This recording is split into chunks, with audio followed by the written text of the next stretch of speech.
Hey guys, are you looking for a last-minute Halloween costume idea that's really cool? Well, I got just the thing for you. Today, I will be creating a zombie makeup look using things I have around my house, so you'll be able to recreate this too.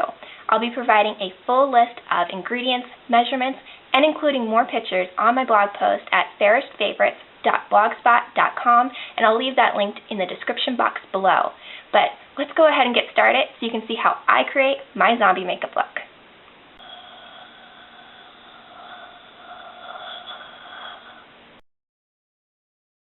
So I'm just testing it on my hand to make sure it's not too hot, and I'll go ahead and apply it to my face. And then I'm going to be working all over my face, just applying a thin layer. This is going to provide added texture, and then I can always go back and apply more in the spots that I want to build up. Now, I'm being careful to avoid right around my eye area, and I'll also avoid getting it into my eyebrow. And that's just, I don't want to pull out any hair when I go to remove this. So the thin coat will go all over the whole face. Don't worry about doing any concealing or putting foundation on or anything like that before you do this, because it's going to help adhere to your skin better if you skip that. I'm also going to take it down onto my neck and to my left collarbone and a little bit on my hand. Now I'm just going to create more layers where I want to build up bone structure. So on top of my cheeks, I'm just going to apply it in a patting motion that's going to give more texture, and around any areas that you want to create a wound. So I'm going to create one through here. So I'm going to build up. You can also take the edge and scrape to push all of the gelatin to one area. You can do more work once it dries as far as using a pair of tweezers to pull holes in the center of a wound, or to pull down a flap and make it look like a flap of skin. That would be really gnarly, but you can do it. So just apply more, pat it on, push it around by scraping it, and actually going to apply a little bit more above my brows to add some more texture up there. Again, patting motion. And then I'll show you on my hand. Maybe that'll be easier for you guys to see. So you're just putting it around the edges of where you want it, pushing it around and tapping it. And as it dries, the gelatin becomes more tacky, and tapping it will create even more texture than it might otherwise. So I'm just patting this around the edges of where I want my wound to be. The thing about this is it doesn't have to be perfect. In fact, the more imperfect it is, probably the better. It's going to look more realistic. But that's entirely up to you how much time you want to spend on building up your wounds. So I'm going to have one in the center of my hand, and I'll go back to my collarbone and create an edge around where I want my wound to be on the collarbone. To add additional texture, you can use items like tissue, toilet paper, whatever you have on hand. You're just going to want to tear it into small strips and apply it. It's going to help create better wrinkles when you're working with smaller pieces. I'm going to apply some on my nose, so I'm just going to add a little bit more of the gelatin and crumple it onto my nose like so, and you can tear off a couple pieces. And apply more gelatin. And again, tap that on into place.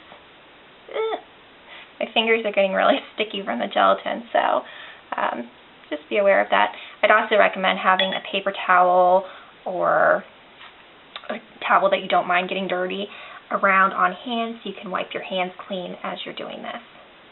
Baby wipes would also be helpful, I'm sure. So I'm just going to tap this around my nose, and I'll be covering it up with more gelatin to make it really smooth and ready for the next step. All right, so there we have it. That's covered. I have some other textures. This is going to take a little while to dry, including on my hand. So while everything's drying, I recommend making goofy faces, scrunching it up, smiling, or tightening and just making your whole face move around. That's going to create more cracks. It's going to create more texture as it's drying. You can do the same with your hand. Scrunch it up. Try to smile. And scrunch your forehead. Try to wrinkle it. Ooh, that looks weird. I am back from drying. I went ahead and hit it with a blow dryer on cool to speed up the process. Next step is applying foundation. I'm using L'Oreal True Match in W1 Porcelain. This is my normal foundation color, but I'd recommend you pick the lightest color in your foundation collection. And then I'm just using a cosmetic sponge, one of those wedge sponge, and I'm going to dab that all over my face. And one thing I did was I actually pulled apart the sponge. It normally has a smooth edge, but I picked it apart. That way the sponge has nooks and crannies, so it's able to get into all of the crevices that the gelatin made.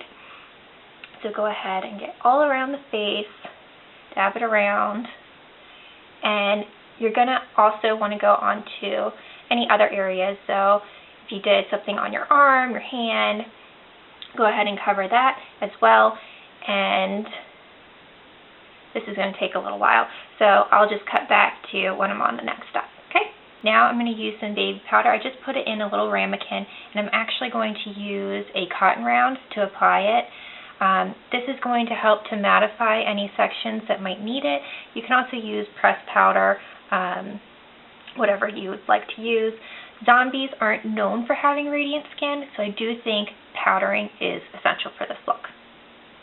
So you just powder over your face. I also applied some foundation to my lips to knock down some of the color. Again, powdering on my hand and powder some on my collarbone. I'm also going to go onto my ears.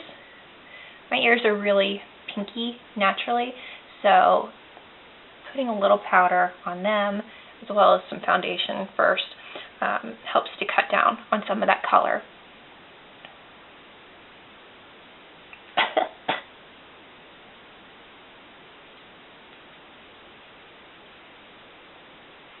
Now we're going to move on to contouring. I'm going to be using black, brown, green, yellow, and a little red. I'm going to start with black.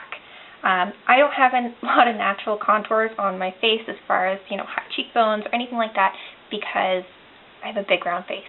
So you can create the illusion by using shadow. So I'm going to start by going into this area where I have a wound as well as I want to create the illusion of cheekbones. So I'm just going to brush it through here. I'm just using a little eyeshadow brush. That way I don't apply too much color and it doesn't look crazy overdone. So you can just go around your face, go to the other side. You can also add some contouring. Ooh, it's hard to bend my neck. You can add some contouring underneath around, the edge of your neck to create more dimension through there. And we're just going to blend that in. I'm also going to go in along my nose, right through here, to create a very narrow nose. Use my fingers to blend that. Next, I'm going to go ahead and move on to the eyes. You didn't have to do any concealing because if you have under eye circles, they're going to work to your advantage with this look. So I'm just patting on some eyeshadow haphazardly. I'm just going to go underneath my bottom lashes. I'm going to take this color up onto the top of my eyelid and smudge it around. I'm also going to add some of that red color. I think red is important for this look, and I'm going to bring it just under my eye dab it in there. So as you can see, it's already creating a more realistic effect. You can add some to above or on top of your eyelid, and one of your best friends is your fingers for makeup. You can blend everything out, make it really easy to work with, very user-friendly. You don't need a lot of different brushes to do this. So I'm going to go ahead and do the same thing on the other eye and come back. I've got a lot of the preliminary contouring down, including on my collarbone and a little down my neck. One thing I'm going to say is if you apply too much black or brown or whatever shade you're using, you can always go back and apply some more baby powder over it, and that's going to help to tone it down, make it all blend in together. This is a building process. You don't have to get it right the first time you apply the shadow. You can always rework it. So this is going to be a wound through here. So I'm just going to trace the outline of where I want the edge of the wound to be. Does that make sense? So I'm coloring in the inside of the wound. This is going to provide dimension and depth and really make it look realistic. Again, there's no right or wrong. Just trace along the lines that you created earlier with the gelatin and you'll be fine. No two wounds are exactly alike. You can also take the shadow along the outside of where you want the edge of the wound to be and just blend it outwardly. And that, I'm going to do it very lightly through here because this is supposed to be a high point on my face. And that'll create that edge to the wound. And I'm going to go down along this line. I can't see what I'm doing, but go down along this line. And then I'm going to take some more baby powder and just blend that. Oop, blend that a little. Should have probably dusted some of that off. Now I'll show you a little bit with my collarbone. I just applied it on top of the bone and again underneath the bone, and you can blend with your fingers. Again, you can use the powder to blend it out. I also went in between in this little gully right here and blend up. And there's another little gully through here, so I'm just going to put a little there and on this side as well. I am going to go along where the bone is and pat that in and do the same on the top. And because this is going to be inside a wound, I will be going around the edge as well. You can use your eyeliner. You can also use any cream products you have and create edges. You just blend it out with your finger. I'm going to go around. I'm going to create this as kind of a jagged line and bring it over this way. I'm going to go lightly over the bone. I don't want it to be too dark there because that is a high point. And go up here and down around this way. Again, lightly over the bone, and I can do it darker here. And just blend with your fingers. I'm going to be blending inwards because this is the inside. Just going to take some powder, and there's a raised part right here, part of my ligament, and I'm just going to shadow on either side with black shadow, and I'm going to bring it down. So I'll also take some black shadow on the outside and blend outward. That'll create the illusion of raised skin here that blends in gradually everywhere else. You also want to shade above where the wound is coming over that ligament. And you can shade a little lighter there than you did previously. I'm going to go ahead and add some purple. Now, I didn't mention purple before, but a nice matte purple is definitely going to be a great color to be using for your wounds and also to show discoloration from the sun. I used a lot of purple on my neck here, and along with red. Purple and red together make a great Great color combination for this. I'm coming in now with some red and going on either side. Now, if you can see, the color isn't really adhering to this spot. So what I'm going to do is I have my NYX or NYX Jumbo Eye Pencil. I'm just going to tap a little bit of that. This is a cream product, so any cream product would work. Any black cream product would work. You can also use your eyeliner to do this. I'm just going to cover that and put a little powder on top. Because this is a ligament, I do want to show the raised portion. I'm going to do that lighter. I'm just coming in with a baby white and come back in with a nude pencil and just trace down. Let's see. Trace down like that. Came in with the white. We'll pat that down. And some yellow. Okay, so that's that. Come back in with some more red and pat it around the edges this time, because if you've ever had a cut, you know that the outside of the cut gets inflamed and red and irritated. So I actually have a little crack right here.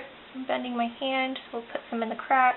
This is a lipstick from Ulta, and I've been using it around the rest of my face.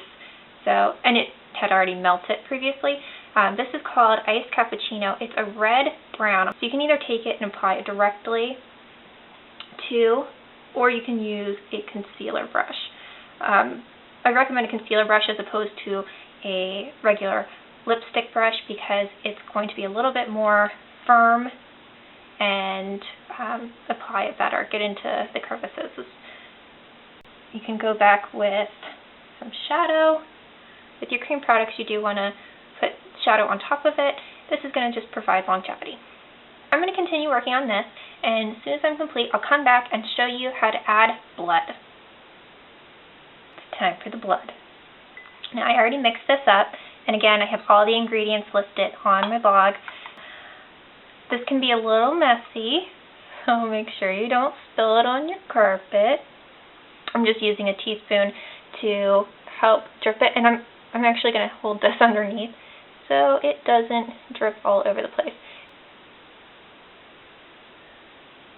And let it drip a little. Now I do recommend having a paper towel on hand. This is going down my shirt. Maybe I need to take my own advice and have a paper towel on hand. Ooh, I'm dripping. Have I said yet that this is messy? I'm going to pat this drip so it doesn't continue. And just pat over the wound. I'm going to do this side now. Hold my head. Just dab it. And it goes underneath my chin. I'll put some under there as well. I think the color's pretty good. Hopefully it's showing up on camera. What a good job I did with the color. And just dab. Make everything look like really fresh blood.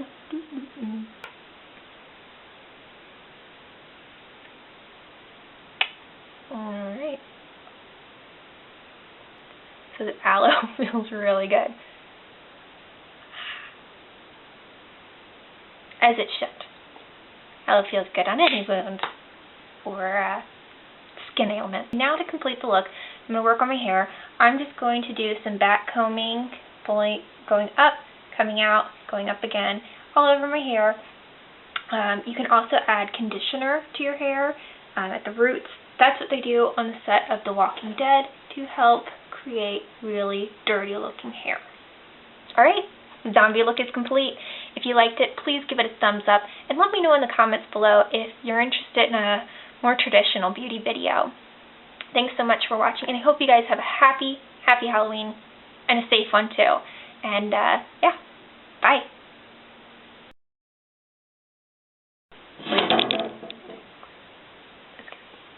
That scared me more than my face did.